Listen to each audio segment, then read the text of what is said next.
Welcome back, folks. Today I'm going to show you how to replace a irrigation.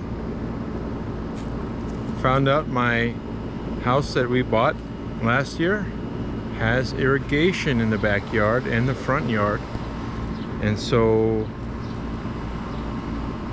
I didn't know it, so ran over it with the lawnmower in several places, but I fixed it. Now I'm down to the last part.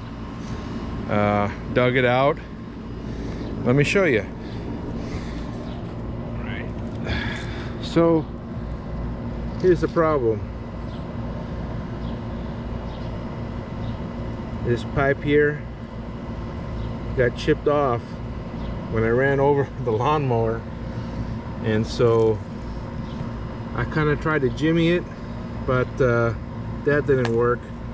So as you can see, I'm going to try and saw it off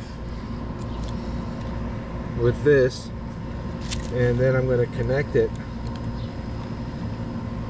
with this pipe here,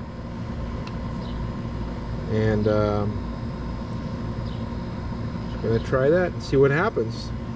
All right, so see you later.